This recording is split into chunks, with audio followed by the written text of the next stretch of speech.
Hello दोस्तों, कैसे हैं आप? आज मैं हिंदुस्तान की बदलती हुई तस्वीर और भारतीय जनता पार्टी की राजनीति दशा दिशा क्या होगी, इस पर मैं आप लोगों के सामने में आया हूं। आशा करता हूं कि अच्छा होगा। मैं कांग्रेस के जिला उपाध्यक्ष डॉक्टर निजामुद्दीन अंसारी आप लोगों के बीच में इस बात के लिए, क्या बीजेपी की अंदरूनी लड़ाई में सत्ता परिवर्तन संभव है और क्या प्रधानमंत्री इस लड़ाई में बदल सकते हैं? राज्यों में उठापटक, मोदी जी की चुनौतियां और आरएसएस से बढ़ती मोदी जी की दुनिया, इन बातों पर मैं चर्चा करूंगा। साथियों, आप जानते हैं कि इन दिनों भारत की राजनीति में एक उठापटक चल रही। नरेंद्र मोदी जी लगातार 2014 से 11 वर्षों से लगातार देश की सत्ता पर कायम, और इन दिनों किस तरह से सत्ता वो चला रहे हैं, सत्ता चलाने का उनका तरीका क्या है, ये सभी लोगों को पता है। इसके बारे में कुछ कहने की आवश्यकता नहीं है। भारतीय राजनीति के सबसे मजबूत स्तंभ माने जाने वाले नरेंद्र मोदी और भारतीय जनता पार्टी आज खुद एक बड़े अंतर्कलह से जूझ रहे हैं। क्या यह बीजेपी का सबसे बड़ा राजनीतिक संकट है? क्या प्रधानमंत्री बदले जाएंगे और क्या आरएसएस मोदी जी से दूरी बना रहा है?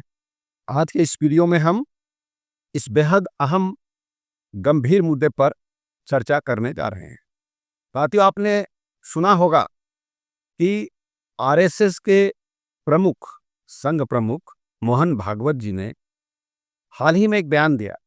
उस बयान में उन्होंने कहा कि जब आप 75 साल के हो जाते हैं तो आपके जब साल बढ़ाना शुरू कर दे लोग आपके ऊपर, तो समझ जाइए कि आप बाजू हटिए, दूसरों को मौका दीजिए। यह था हमारे संघ प्रमुख मोहन भागवत जी का बयान। और इसके बाद शुरू होती है अटकलों का बाजार। आपको याद होगा कि ये नियम 75 वर्षों का जो नियम है, रूल्स है, वो भारतीय जनता पार्टी के अंदर सबसे पहले नरेंद्र मोदी जी ने बनाया। और वो इसलिए बनाए थे कि Lal Krishna Advani ji second line Bharatiya Janata party के पॉलिटिशियन थे, मुरली मनोहर जोशी थे, इनके अलावा कई चेहरे थे जिनको हटाने के लिए एक नियम बनाया। और लाल कृष्ण आडवाणी जी और मुरली मनोहर जैसे जोशी जैसे लोगों एक तथाकथित मार्गदर्शक मंडल इन्होंने बनाया। और उस मार्गदर्शक मंडल में आज तक वो मार्गदर्शक मंडल की बैठक नहीं हुई। वो कौन सा मार्गदर्शक मंडल भारतीय जनता पार्टी का है, ये तो भारतीय जनता पार्टी के नरेंद्र मोदी जी को पता होगा और उनके लोगों को पता होगा। आज तक एक बैठक नहीं हुई। आज उस 75 वर्ष की सीमा 11 सितंबर को मोहन भागवत जी हो रहे हैं 75 वर्ष के, और 17 सितंबर को हमारे माननीय प्रधानमंत्री नरेंद्र मोदी जी 75 वर्ष के पूरे हो जाएंगे। अब ये 75वां जन्म दिवस जो इनका 76वां जो मनाया जाएगा, उसमें प्रधानमंत्री के रूप में मनाया जाएगा या इन्हें हटाकर किसी और को प्रधानमंत्री बनाया जाएगा, इस पर यह काफी उठापटक चल रहा है। इधर आपने एक खेल और देखा कि अचानक उपराष्ट्रपति जगदीप धनखड़ जी इस्तीफा दे देते हैं। अब जगदीप धनखड़ जी क्यों इस्तीफा दिए, इसके पीछे क्या कारण है, कौन मजबूरियां थी, और या ये भी बात आ रही कि इनसे सादे कागज पर हस्ताक्षर, राजनाथ सिंह जी के यहाँ मीटिंग हुई, उसमें सादे कागजों पर इनसे हस्ताक्षर कराए गए। और ये बात आ रही है कि अगर ये हस्ताक्षर नहीं करते तो इनके खिलाफ महाभियोग का प्रस्ताव खुद भारतीय जनता पार्टी लाने वाली थी। मामला क्या है, ये तो भारतीय जनता पार्टी का अंदरूनी मामला है, ये भारतीय जनता पार्टी के लोग ही समझें। लेकिन क्यास लगाया जा रहा है कि भारतीय जनता पार्टी में सब कुछ सही नहीं है। आरएसएस चाहता है नरेंद्र मोदी जी को प्लेसमेंट। और ये भी बात आ रही है कि योगी जी को सपोर्ट कर रहे थे जगदीप धनखड़ जी, योगी जी को प्रधानमंत्री के रूप में देखना चाह रहे थे जगदीप धनखड़ जी, और योगी जी जगदीप धनखड़ जी को भारत के राष्ट्रपति जो 27 में होने वाला है उसके बारे में यह था कि 27 में जगदीप धनखड़ जी को राष्ट्रपति बनाया गया। और ये बात शायद नरेंद्र मोदी जी को मालूम हो गई, देश के प्रधानमंत्री हैं, एक एक मिनट का, एक एक सेकंड का उनको खबर होती है। और अचानक से ये जगदीप धनखड़ जी, जिनके खिलाफ विपक्ष ने प्रस्ताव लाया था कि साहब इनके खिलाफ हम महाभियोग लाएंगे, ये विपक्ष की बात नहीं सुनते हैं। और ये भी आपको याद होगा कि 145 सांसदों को एक साथ सस्पेंड करने का रिकॉर्ड भी जगदीप धनखड़ जी के साथ ही है। आखिर जगदीप धनखड़ जी भारतीय जनता पार्टी के नरेंद्र मोदी के आंख की किरकिरी अचानक कैसे हो गए? क्योंकि वो तो मोदी जी के ही सारे काम कर रहे थे, वो भारतीय जनता पार्टी का भाषा बोल रहे थे, भाषणों में भी वो एक तरफ नरेंद्र मोदी जी की और सरकार की पूरी वकालत कर रहे थे, चाहे पार्लियामेंट हो या बाहर का स्टेज हो, वो सब कर रहे थे। उसके बाद भी और 90 डिग्री पर जाकर झुकते प्रणाम करने वाले हमारे उपराष्ट्रपति जगदीप धनखड़ जी, जो आज नहीं है, वो पहला आदमी थे। अब महाराष्ट्र में देवेंद्र फडणवीस का नाराज होना, शिंदे फडणवीस की सरकार में टकराव, अजीत पवार की भूमिका से खींचतान महाराष्ट्र की सरकार में चल रही है। भारतीय जनता पार्टी की अंदरूनी लड़ाई है। हरियाणा में मनोहर लाल खट्टर की अचानक मोदी जी ने छुट्टी कर दिए और नया मुख्यमंत्री नायब सिंह सैनी को थोपने पर भी एक नाराजगी इनका चल रहा है। इससे बहुत नाराजगी है हरियाणा में। उत्तराखंड में पुष्कर सिंह धामी की सरकार के भीतर खाने नाराज विधायक मुख्यमंत्री बदलने की चर्चा कर रहे हैं। पुष्कर सिंह धामी से कोई खुश नहीं। राजस्थान में वसुंधरा राजे सिंधिया नाराज हैं और उनको दरकिनार करना बड़ी नई नेतृत्व परिवर्तन का आहट हो रहा है। मध्य प्रदेश में जिस तरह शिवराज सिंह चौहान को चुनाव में उनके नाम पर वोट लिया, याद होगा आपको कि वो लाडली बहना योजना ये शिवराज सिंह चौहान जी का देन था। और जब सत्ता आ गई, पावर हो गया, जब बहुमत हो गया बीजेपी का, तो इन्होंने शिवराज सिंह चौहान को केंद्र में मंत्री बना दिया गया। वो अब धान काटने वाला काम कर रहे हैं। तो ये इनका अपना है कि किस तरह से पार्टी को ले जाए। अब बीजेपी के पुराने नेता और क्षेत्रीय छत्रप खुद को आज अपमानित कर रहे हैं बीजेपी में, और वो अलग थलग महसूस कर रहे हैं। यह अंदरूनी संतोष धीरे धीरे खुलकर भाजपा में सामने आ रहा है। अब आइए हम आपको आगे ले चलते हैं कि किस तरह से आरएसएस इनको घेरने की तैयारी कर रहा है। आरएसएस 2024 में आपको याद होगा कि थोड़ा सा वो अपने आप को हाथ बांध लिया था। वो हाथ बांध लिया इसलिए कि नरेंद्र मोदी जी का जो अहंकार था, जिसके बारे में आरएसएस के प्रमुख मोहन भागवत जी ने कहा भी कि अहंकार से सत्ता नहीं चलता। आज अगर 2024 में चंद्रबाबू नायडू और नीतीश कुमार नहीं होते तो मोदी जी कहाँ होते, इसके बारे में कहना इसलिए कठिन है क्योंकि आप सभी लोग समझदार हैं।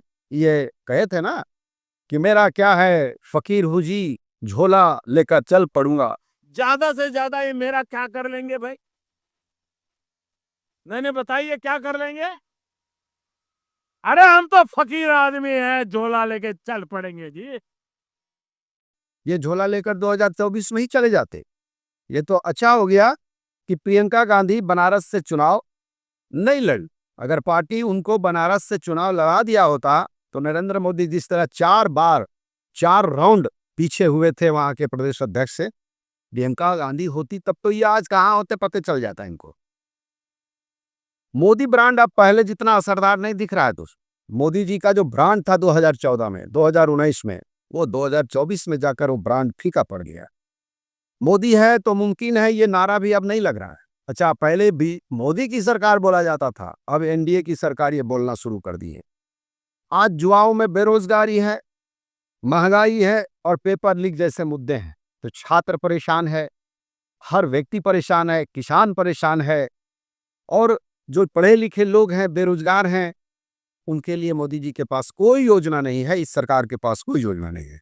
और विपक्ष और मीडिया तो आज नरेंद्र मोदी जी के हाथ की कठपुतली कैसे बन गई है, ये सभी लोग देख रहे हैं। करोड़ों लोगों ने आज तक हो, एबीपी न्यूज हो, इंडिया टुडे हो, एनडीटीवी हो, जिसमें बड़े बड़े पत्रकार उन प्रसून वाजपेयी जी काम करते थे आज तक में, रवीश कुमार जी एनडीटीवी में काम करते थे, अभिषार शर्मा जैसे लोग थे, ये सभी लोगों को छुट्टी हो गई क्योंकि वो मोदी का गुणगान नहीं कर रहे थे। 2024 के बाद पहली बार ये चर्चा शुरू हुई है, क्या मोदी अजय नहीं है? अजय का मतलब क्या इनको हराया नहीं जा सकता? योगी आदित्यनाथ अब है कि भाई प्रधानमंत्री का दावेदार कौन हो सकता है? हिंदुत्व का आक्रामक चेहरा, मगर आरएसएस के साथ मतभेद भी रहे हैं। ये योगी आदित्यनाथ जी हैं जो प्रधानमंत्री बनने का सपना देख रहे हैं। अमित शाह संगठन पर मजबूत पकड़, लेकिन लोकसभा में हार की छवि उनके ऊपर भी है। अभी अभी आपने देखा कि ये एक जज हैं वर्मा, उनके खिलाफ महाभियोग प्रस्ताव का नोटिस विपक्ष ने दिया, और वो वर्मा थे, जस्टिस वर्मा, जिनके घर में कितने पैसे थे पता नहीं, लेकिन वो सभी के सभी जले हुए मिले। ये पैसा एक जज के यहाँ कहाँ से आया इतना? और इस पर महाभियोग लाने का विपक्ष ने जब नोटिस दिया, तो उस नोटिस को सिर्फ स्वीकार किए थे, वो एक्सेप्ट नहीं किए थे, बल्कि बोले थे कि notice will be submitted. Submit करने में और एक्सेप्ट करने में फर्क होता है। लेकिन मोदी जी को यह नागवार गुजरा और 24 घंटे में भारत के उपराष्ट्रपति और राज्यसभा के सभापति की छुट्टी हो गई। अब सवाल उठता है कि क्या बीजेपी के अंदरूनी लड़ाई से सत्ता परिवर्तन संभव है? क्या प्रधानमंत्री बदल सकते हैं? राज्यों में उठापटक, मोदी की चुनौतियां और आरएसएस की बढ़ती बुरियां, ये सारी चीजें हैं। और भारतीय राजनीति का सबसे मजबूत स्तंभ आज तक थे, लेकिन अब नहीं रहे। और जब लोकसभा शुरू होता है, मोदी जी तुरंत विदेश के दौरे पर चले जाते हैं। भाई, आपको लोकसभा में नेता बना करके इस देश की जनता भेजी है, प्रधानमंत्री हैं आप लोकतंत्र में जो विपक्ष है उनके सवालों का आप जवाब दीजिए। सिंदूर की घटना पर जब ये विपक्ष लाया मामला, अरे मणिपुर जैसे जो जल रहा है, आज भी जल रहा है, मोदी जी वहां नहीं जाते। बिहार में वो रैली करेंगे, गुजरात में रैली करेंगे, लेकिन वो मणिपुर में नहीं गए। मणिपुर क्यों जाएं? मणिपुर से उनको कोई लाभ होने वाला नहीं है, छोटा राज्य है। अब चुनाव आयोग के भरोसे है ये, और चुनाव आयोग इनका भारतीय जनता पार्टी का बी टीम बन करके काम कर रही है, और पूरे देश में चुनाव की चोरी करने का षड्यंत्र किया जा रहा है। अगर इन चीजों को 28 जुलाई को जो सुप्रीम कोर्ट में एसआईआर पर सुनवाई है, स्पेशल इंटेंसिव डिवीजन, जो विशेष मतदाता पुनर्वीक्षण का कार्यक्रम, हमारे ज्ञानेश कुमार, इनका नाम पता नहीं किसने ज्ञानेश कुमार रख दिया, इनको ज्ञान तो है ही नहीं। अरे इस देश में मनरेगा में काम करने वाले मजदूर, जिनके पास कोई बक्सा नहीं होता, कोई कागज बनाने का समय नहीं होता, वो विदेशी हो गए।